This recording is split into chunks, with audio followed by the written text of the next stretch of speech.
अस्सलाम वालेकुम। आज हमारा कॉम्प्लेक्स एनालिसिस का लेक्चर नंबर 4 है। इसके अंदर हम डे मोवरेज थ्योरम और रूट्स को स्टडी करेंगे। कोई भी आपको कॉम्प्लेक्स नंबर दिया होता है, उसके जो रूट्स होते हैं वो किस तरह से फाइंड आउट करते हैं, nth रूट का जो तरीकेकार है वो हम इस लेक्चर के अंदर सीखेंगे कि nth रूट आप किस तरह से फाइंड आउट करते हैं। First of all we state de Moivre's theorem. इस थ्योरम की स्टेटमेंट ये है कि सपोज हमारे पास n जो है ये एक इंटीजर नंबर है, n belonging to z। Then we have cos theta plus iota sin theta raise to power n is equal to cos n theta plus iota sin n theta.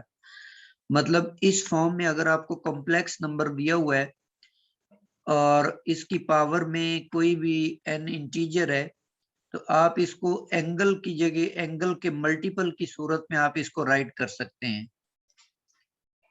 अब यहाँ पर इसके काफी सारे मतलब इम्पोर्टेंट प्रॉपर्टीज हैं, इसके यूजेस हैं।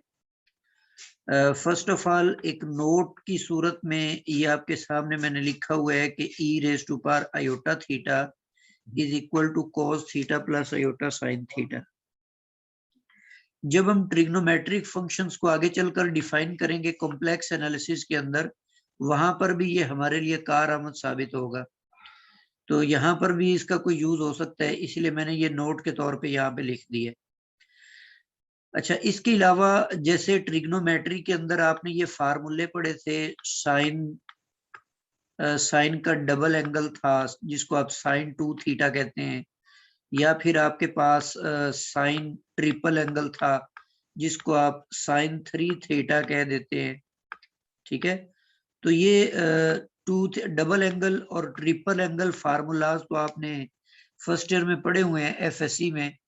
लेकिन अगर आपके पास थीटा का कोई और मल्टीपल आ जाता है, जैसे साइन 5 थीटा है, ठीक है, तो साइन 5 थीटा की वैल्यू आप किस तरह से फाइंड आउट करेंगे? इसका तरीकाकार ये है कि आप ये डे मोवरेज थ्योरम जो है इसी को यूज करके इसकी राइट हैंड साइड पर बाइनोमियल फार्मूला लगा देंगे। एक एग्जाम्पल मैं आपको दे रहा हूँ, बाकी कोई भी अगर इस तरह की एक्सप्रेशन आ जाती है तो फौरन आप इसी से इवेलुएट करके फौरन मतलब इतने बड़े बड़े फार्मूलाज और इतने ज्यादा फार्मूलाज जो होते हैं उनको रट्टा लगाना थोड़ा सा मुश्किल होता है। तो ऐसी टेक्निक सीख ली जाए जिससे हम वो फार्मूले बना पाते हैं। तो ये भी एक ऐसी टेक्निक ही है जिससे आप ये फार्मूला बना लेंगे। मसलन हम निकालना चाहते हैं cos 3 थीटा की कीमत निकालना चाहते हैं। ठीक है, तो cos 3 थीटा के लिए हम क्या करेंगे? यही तरीकाकार जो है cos 3 theta plus iota sine 3 theta इसको लिखेंगे, और उसके बाद जो दूसरी साइड है उसमें ये पावर में चला जाएगा। तो यहाँ पर दूसरी साइड पे यहाँ पे आ जाएगा cos थीटा और प्लस आयोटा साइन थीटा भी आ जाएगा, आयोटा साइन थीटा, और सारे का आप क्यूब ले लेंगे, ये पावर 3 आ जाएगी। अब ये इसको अब बाइनोमियल फार्मूले को यूज करते हुए आप इसको ओपन कर सकते हैं।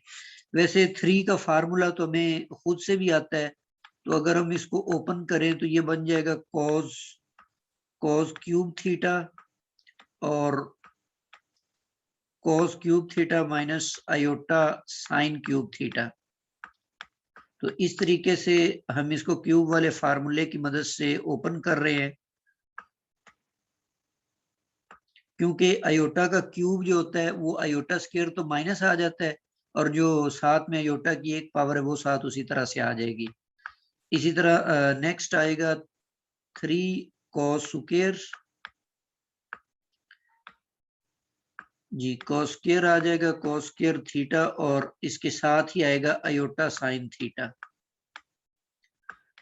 मतलब एक दफा एक रकम का आप लेते हैं स्क्वायर, दूसरी दफा दूसरी रकम का ले लेते हैं, और इसके साथ आएगा उसके बाद स्क्वायर लेंगे, आयोटा साइन का स्क्वायर लेंगे तो आयोटा स्क्वायर माइनस बन जाता है, तो इसलिए ये -3 cos थीटा आ जाएगा, cos थीटा और sin स्क्वायर थीटा। तो हमने ये क्यूब वाले फार्मूले से इसको ओपन कर लिया है। अब आप लेफ्ट साइड पर और राइट साइड पर कंपेयर करें, cos 3 थीटा की कीमत निकालना चाहते हैं तो उसमें सिर्फ रियल वाले रूट्स जो है वो आ जाएंगे। मतलब cos 3 थीटा इक्वल होगा cos क्यूब थीटा और 3 cos स्क्वायर सॉरी ये -3 cos theta sin square theta.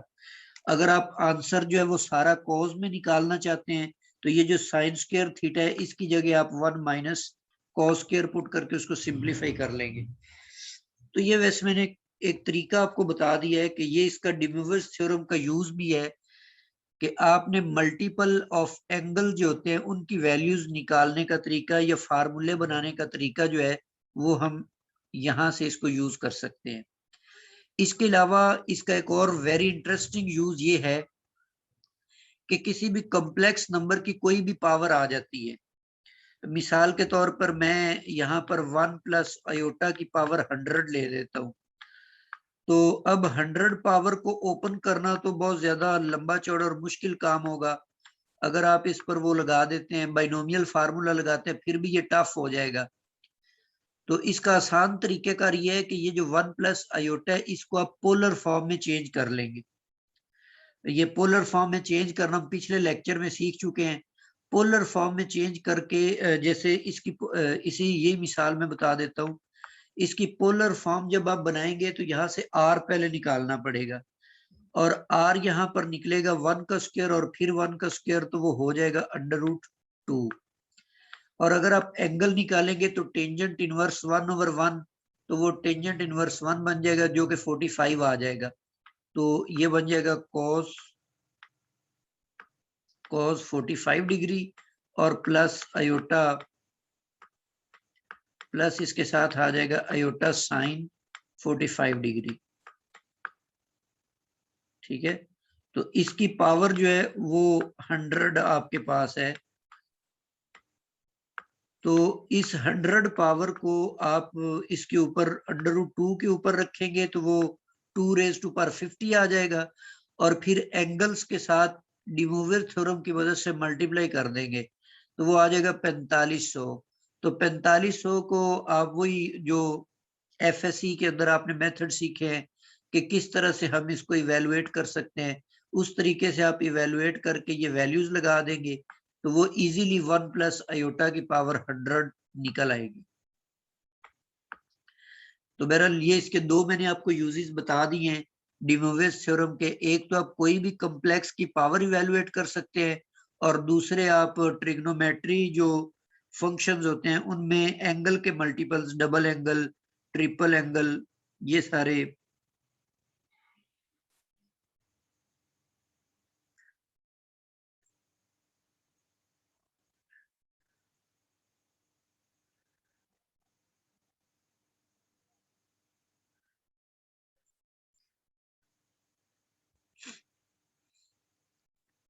ये जिनका ज्वाइन नहीं हो रहा था उनका ज्वाइन हो गया तो मैसेज कर दे मुझे।